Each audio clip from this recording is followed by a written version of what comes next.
tentang materinya. Yang saya hormati ada Bu Sekdis PTSP itu membuat sekilas kegiatan yang kita anggap sangat penting ya, karena ini adalah bintang terkait mengenai OSS SSTP MSI. Dan seperti apa kegiatan ataupun rangkaian acara untuk BIMTEK hari ini? Langsung saja saya bersama dengan Pak Zulkifli. Assalamualaikum warahmatullahi wabarakatuh. Waalaikumsalam warahmatullahi wabarakatuh. Selamat pagi untuk para pendengar Smart FM yang berada. Semoga sehat-sehat kita semua. Ya. Rangkaian acara ataupun koordinasi dan sinkronisasi pembinaan pelaksanaan penanaman modal tahun 2022.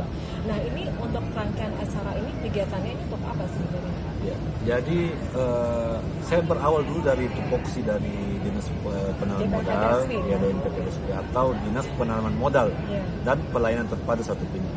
Jadi kalau kita menyimak dari nama dinasnya, di situ penanaman modal. Penanaman modal berarti kami bagaimana mempromosikan atau melakukan pembinaan terkait mengenai penanaman modal atau investasi. Ya, itu. Kemudian yang kedua terkait mengenai perizinan. Jadi sebenarnya kalau DMPTSP itu kan masyarakat tahunya perizinan. Padahal di situ ada penanaman modal, ya, ada investasi, ada realisasi investasi yang setiap tahun itu kita harus tingkatkan. Dihubungkan dengan kegiatan sekarang ini, memang kegiatan koordinasi dan sinkronisasi penanaman modal ini sebenarnya ada 3. Yang pertama adalah kita lakukan pemantauan, kemudian kita lakukan pengawasan, kemudian kita lakukan pembinaan. Terkait mengenai judul BIMTEK OSS ini adalah bagian dari pembinaan. Ya, jadi kita sosialisasikan, kita berikan BIMTEK kepada pelaku-pelaku usaha ya, terkait mengenai apa sih itu OSS, ya, online single submission. Ini kan hal yang baru, regulasi yang baru. Sebelumnya seperti apa, Pak? Ya, jadi kan perizinan ini kan sebenarnya izin usaha. Sekarang izin usaha itu semua harus melalui aplikasi yang namanya OSS, sistem OSS. Jadi sebuah sistem yang terintegrasi secara elektronik ya untuk semua izin usaha yang diselenggarakan oleh lembaga OSS. Lembaga OSS itu terdiri dari pemerintah pusat, kementerian, kemudian pemerintah provinsi dan pemerintah kota atau kabupaten. Jadi ketika orang mau mengurus izin usaha itu harus melalui OSS aplikasi ya, secara online. Tidak peduli kewenangannya siapa. Dulu kalau kita mau mengurus izin, kita kan lihat dulu kewenangannya. Kalau kewenangannya gubernur, berarti kita harus ke kantor gubernur atau kantor dinas yang membawa kewenangan gubernur. Kalau dia kota, berarti kita harus ke kantor wali kota atau ke kantor dinas yang menangani terkait mengenai kota atau kabupaten. Atau kementerian, kita ke Jakarta. Nah, ini sekarang tidak, melalui aplikasi. Jadi kita bisa mendaftar dan mengurus kapanpun dan dimanapun, selama itu persyaratannya lengkap. Nah, ini hal yang baru. Ya, jadi ini sebenarnya ini adalah turunan dari Undang-Undang Cipta Kerja. Ya, kemudian turun ada peraturan pemerintah nomor 5 terkait mengenai OSS. Kemudian ada lagi PP nomor 6 tahun 2021 terkait mengenai pelaksanaan OSS di daerah. Di situ secara jelas mengatakan bahwa semua kabupaten, semua pemerintah kota atau provinsi atau pemerintah daerah wajib melaksanakan yang namanya OSS. Bahkan disanksi kepala daerah yang kalau tidak melaksanakan. Makanya kami dari pemerintah kota dalam hal ini PTSP langsung membuat sebuah regulasi Perwali nomor 59 tahun 2001 terkait mengenai pelaksanaan OSS di Kota Makassar. Nah, itu dilakukan. Baik, selama ini untuk pelaksanaan OSS ini kendalanya seperti apa, Pak? Ya, karena ini regulasi yang baru, hal yang baru, tentunya sudah pasti masyarakat banyak yang tahu, ya. Bahkan di loket kami membuka loket pengaduan, loket konsultasi itu masih banyak yang masyarakat mengadu terkait ini. Padahal ini hal yang sangat mudah, apalagi khususnya izin usaha yang khusus UMK. Karena kan OSS ini, izin usaha ini yang berbasis OSS ini itu berbasis resiko, ya. Jadi ada 4 klasifikasi, ada resiko rendah, kemudian ada resiko menengah rendah, resiko menengah tinggi, dan resiko tinggi. Jadi ada 4.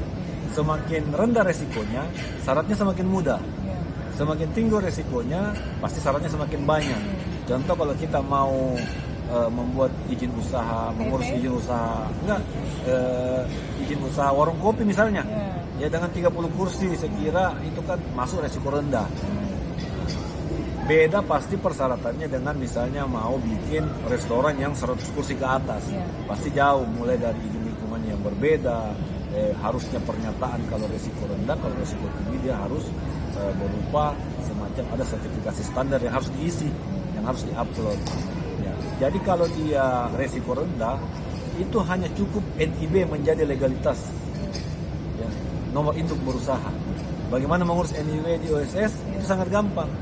Cukup ada EKTP, kemudian ada NPWP, kemudian buat email, tanda tangani atau mengklik pernyataan, baik itu pernyataan lingkungan, dan 3L-nya apa semua, kemudian mengenai halalnya ada di klik semua. Langsung terbit. Kita bandingkan dulu regulasi yang dulu, ketika teman-teman UMK mau mengurus itu SIUP-nya, dia harus pergi ke ambil formulir di PTSP, kemudian dia harus pergi ke lurah, belum lagi lurah mungkin ambil pengantar ke RT RW, kemudian ke camat, kembali lagi ke PTSP. Nah itu sangat panjang. Nah ini saya kira dengan adanya aturan yang baru, karena sudah tidak ada SIUP, diganti menjadi NIB, dan NIB itu begitu gampang kalau untuk khusus teman-teman UMK. Saya kira ini kesempatan yang baik untuk segera melegalkan, ya, usaha-usaha yang untuk teman-teman yang UMK.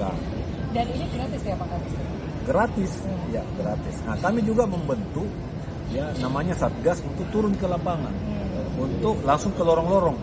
Ya di sini mereka melayani, langsung menerbitkan izin, bukan izin, NIB-nya. Ya, karena kan ini sesuatu yang saya kira cukup mudah, cukup kita siapkan wifi, kemudian laptop, kemudian print, nanti masyarakat datang di lorong itu, utamanya lorong wisata kita prioritaskan. Untuk pengawasannya Pak Kadis, ini sesuai dengan peruntukannya untuk perizinan yang diberikan. Ya ini juga banyak keluhan dan temuan bagi kami di lapangan, karena mereka menginput sendiri di sistem, ya. Nah, ini banyak yang tidak menjamin bahwa izin yang diberikan, legalitas yang diberikan di OSS itu apakah sesuai dengan kegiatan di lapangan. Kadang banyak berubah yang kami temukan. Misalnya dia mengurus kafe, tapi ternyata restoran. Ya, dia mengurus kafe untuk minum, kafe kan untuk minum-minum dan makanan ringan. Tapi ternyata di kegiatan usahanya dia menjual nasi, ikan bakar, apa semua. Nah, itu kan salah KBLI-nya.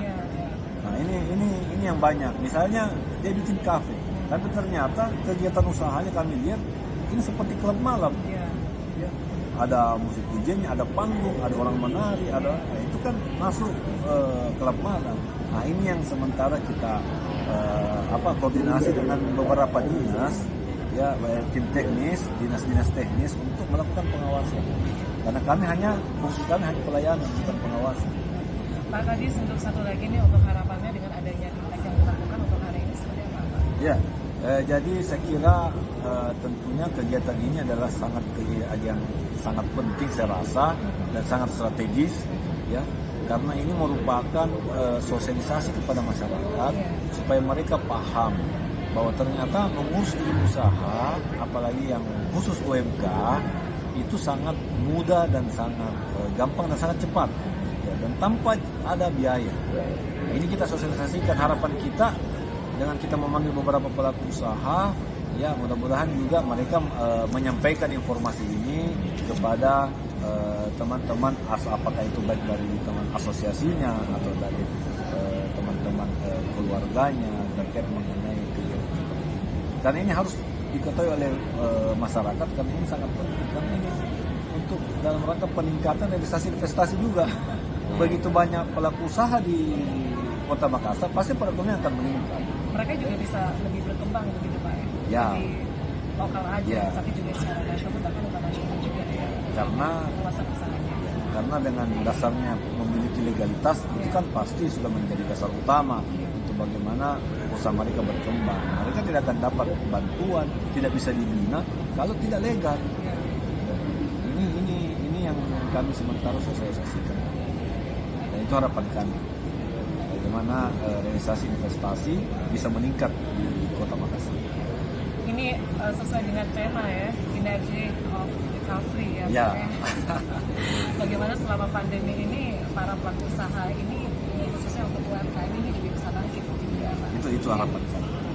Baik, Smart Business, demikian perbincangan saya bersama dengan Bapak Andi Zulkifli, SSTP MSI, Kepala GPM PTSP Kota Makassar. Sekali lagi terima kasih Pak Zulkifli. Ya, Assalamualaikum warahmatullahi wabarakatuh. Waalaikumsalam.